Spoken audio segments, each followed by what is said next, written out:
you're working with trauma, and it seems to me that the concept of trauma has gotten broadened over the years, because I think when I first encountered it, trauma was about returning veterans, who had suffered horrible things in war, in one war or another, victims of accidents, real accidents, and so on, and sexual trauma, sexual abuse. It seems like as time has gone on, it's gotten expanded to where, are we all victims of trauma now?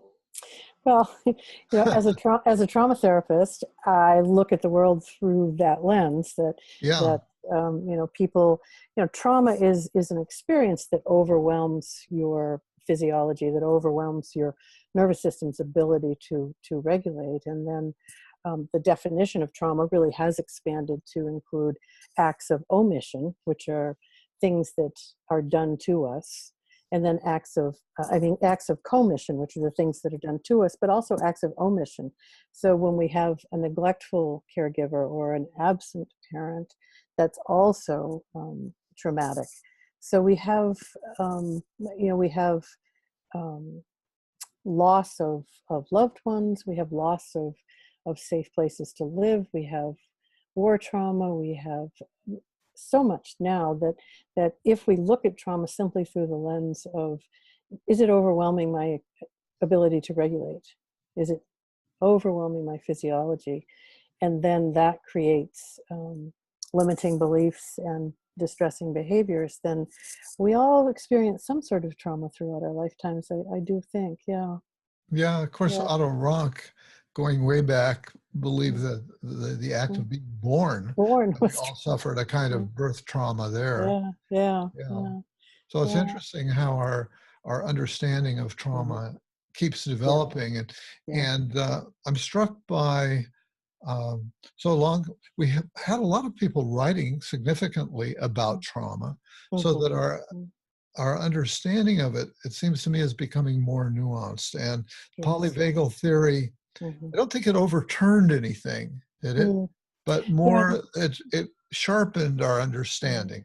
And added, the piece that had been missing for trauma clinicians was an understanding of the dorsal vagal immobilization and dissociation response, because trauma had been thought of as being a response of the sympathetic nervous system, and the parasympathetic was thought of to be the rest and digest system. So Steve's work really identified that there are two parts to the parasympathetic nervous system.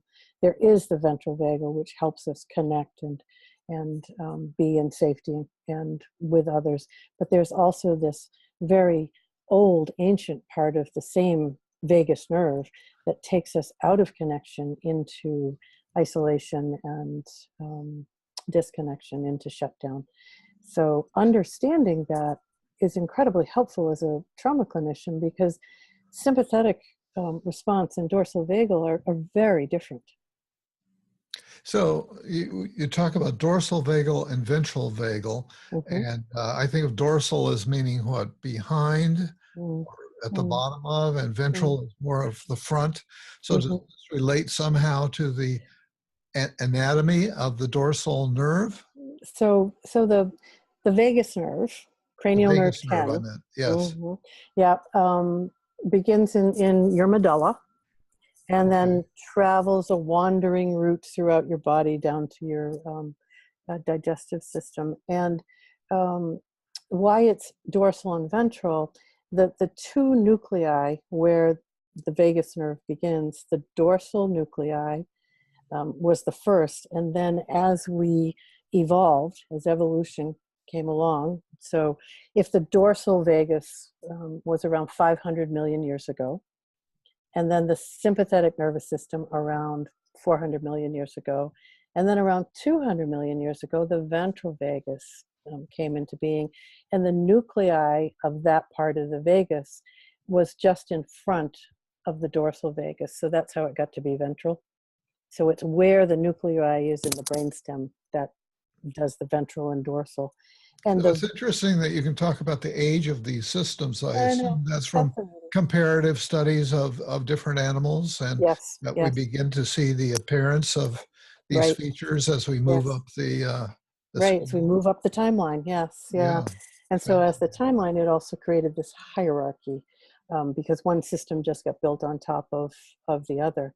And the vagus in its total is comprised of both the ventral and the dorsal.